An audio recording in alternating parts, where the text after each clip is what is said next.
Salam, berjumpa lagi dalam pelajaran pendidikan agama Kristen dan budi pekerti kelas 2.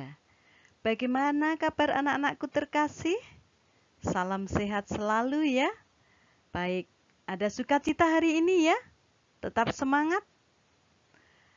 Anak-anak sudah siap belajar? Baiklah anak-anak, mari kita akan memasuki pelajaran yang ke-9.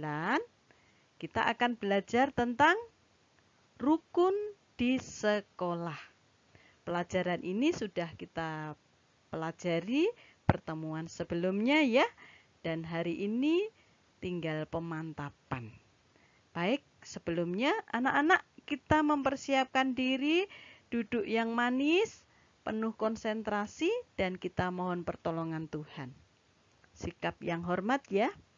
Kita berdoa. Bisa tirukan di rumah ya. Tuhan Yesus yang baik, terima kasih Engkau sudah memberikan kesehatan, kemampuan kami untuk belajar. Sekalipun jarak jauh, kiranya Tuhan tetap memberikan semangat bagi anak-anak-Mu semua. Beri pengertian dengan mudah, beri pertolongan untuk bisa mempraktekkan hidup rukun di sekolah. Terima kasih Tuhan Yesus. Dalam nama Tuhan Yesus kami berdoa. Amin. Nah, anak-anak, ketika kita bicara tentang rukun di sekolah, sekalipun saat ini anak-anak belum bisa masuk sekolah secara langsung, ya, tetapi anak-anak perlu sekali untuk belajar tentang rukun di sekolah, karena di sekolah itu tidak hanya berbicara tentang rukun dengan teman sekelas atau teman sekolah, tetapi dengan semua yang ada di sekolah. Siapa yang ada di sekolah? Siapa ya? Kita lihat ya. Nah, siapa tuh warga sekolah itu? Warga sekolah itu ada guru, ada teman atau murid, yaitu kakak kelas, adik kelas, ada kepala sekolah, ada tata usaha, bendahara, pembantu umum, satpam atau satuan pengamanan, ya, tenaga perpustakaan, ya. Semuanya itu adalah warga sekolah dan kita harus rukun terhadap mereka semua. Dan cara-cara yang kita pakai untuk mewujudkan rukun terhadap mereka semua, tentu kita harus menerima mereka masing-masing. Ya, contoh kegiatan rukun di sekolah itu apa saja? Nah, anak-anak pertemuan sebelumnya sudah menuliskan pendapat kalian tentang rukun dengan guru, begitu ya. Apa saja ya? Ya, ketika bertemu menyapa guru, bersalaman, mendengarkan penjelasan, kalau dipanggil menjawab. Kemudian dengan teman, ya ada yang menuliskan ketika belajar bersama, lalu bekerja kelompok, kemudian piket, lalu bermain bersama, dan masih banyak lagi. Nah, anak-anak bisa pelajari dari buku pelajaran yang ke-9 tentang rukun di sekolah, ya. Kemudian anak-anak, nah, apa yang kalian perhatikan ini? Ada merah, kuning, hijau, biru. Iya. Pelangi-pelangi, alangkah indahmu, merah, kuning, hijau di langit yang biru. Begitu ya. Nah, pelangi ini akan menjadi indah ketika warna yang berbeda itu bersatu, ya. Tetapi kalau sendiri-sendiri tidak akan seindah ketika bersatu. Demikian juga dengan kita, anak-anak, semua warga sekolah. Ada yang tua, muda, ya, dewasa. Nah, kemudian dari macam-macam perbedaan yang ada, itu akan menjadi indah ketika kita bisa bersatu, hidup rukun, hidup bersama, berdampingan, ya. Karena perbedaan yang Tuhan berikan itu akan menjadi indah ketika bersatu. Nah, misalnya dari warna kulit, ya. Ada yang putih, hitam. Karena apa? Karena kita juga berbeda suku, ya. Masing-masing suku berbeda, punya warna kulit yang berbeda. Kemudian juga kita punya rambut yang berbeda, entah keriting, entah lurus, ya. Lalu punya agama yang berbeda. Nah, dari perbedaan yang ada dalam diri kita masing-masing, itu akan menjadi indah ketika bersatu. Nah, caranya kita harus hidup rukun, menerima perbedaan, menerima kelebihan, menerima kekurangan satu dengan yang lain. Nah, Markus 9 ayat 50b, firman Tuhan mengatakan demikian. Hendaklah kamu selalu mempunyai garam dalam dirimu dan selalu hidup berdamai yang seorang dengan yang lain. Loh, kok jadi garam? Kok kita mempunyai garam? Apa maksudnya ya? Anak-anak tahu dengan garam ya? Iya, garam dapur, putih warnanya. Untuk masak harganya murah, ya, tapi sangat berguna. Kalau orang tua kalian masak tidak dikasih garam, kira-kira mau makan tidak? Tidak ya, karena rasanya hambar, nggak berasa. Tapi ketika sudah diberi garam, makanan itu akan menjadi berasa dan terasa enak. Betul ya? Kalau kurang garam, minta tambah garam ya, supaya lebih enak. Artinya apa anak-anak? Kita menjadi garam. Kalau tadi rasanya hambar, tidak ada rasa, akhirnya menjadi berasa dan enak. Artinya membawa pengaruh yang baik. Jadi Tuhan mengendaki agar kita sekalipun masing-masing berbeda, kita harus membawa pengaruh yang baik bagi orang lain. Dan selalu hidup berdamai seorang dengan yang lain. Ya, kalau anak-anak rukun, rasanya akan damai. Tetapi sebaliknya kalau tidak rukun, rasanya hatinya menjadi panas, jengkel, marah, isinya cuma bertengkar, bermusuhan. Nyaman tidak? Tidak ya, tidak enak.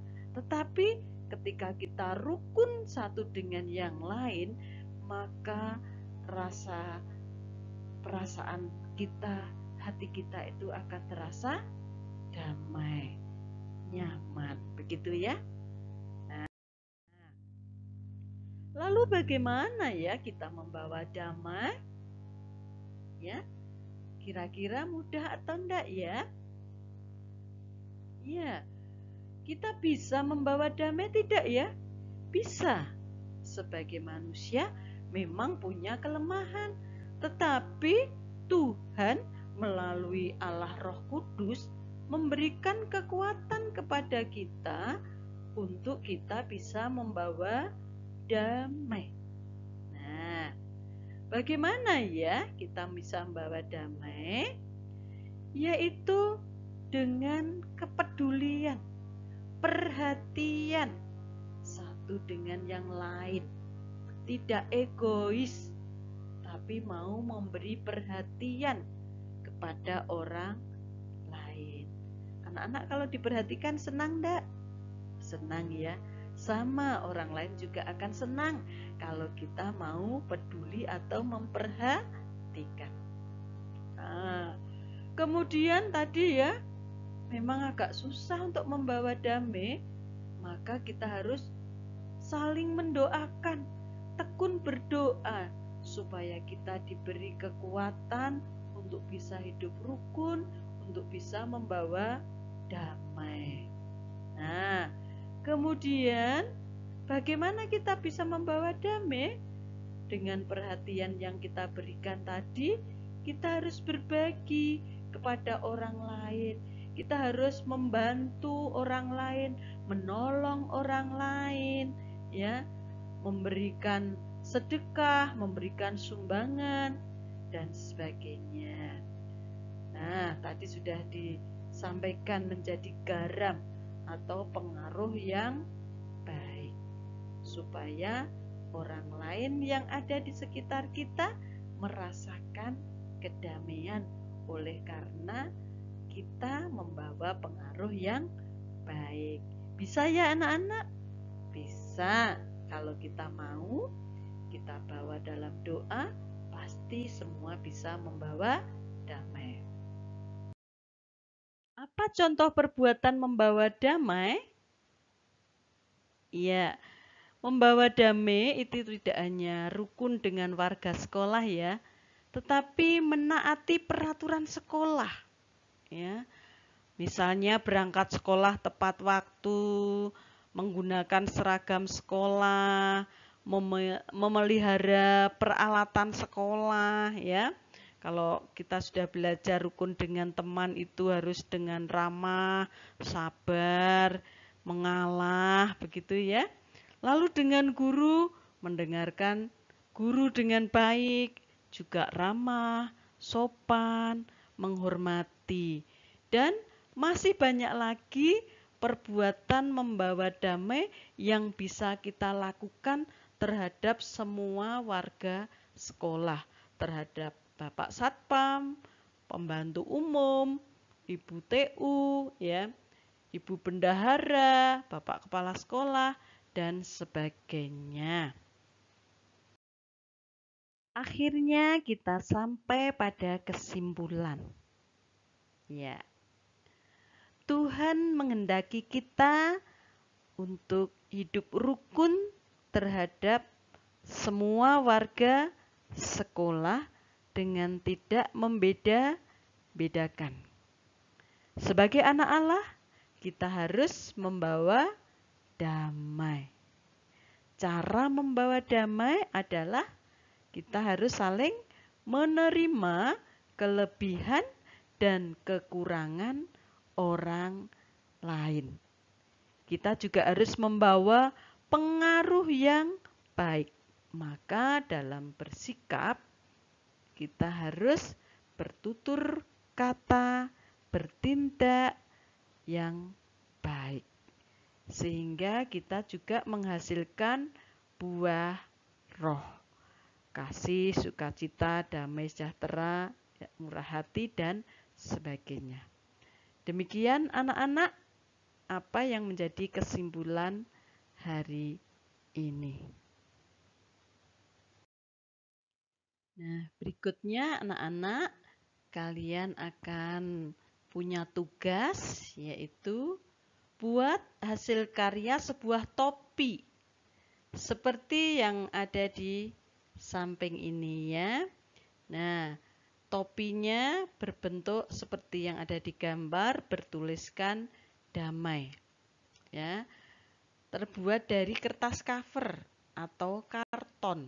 Kertas yang agak keras supaya bisa dilipat, yang nanti bisa dipakai pakai.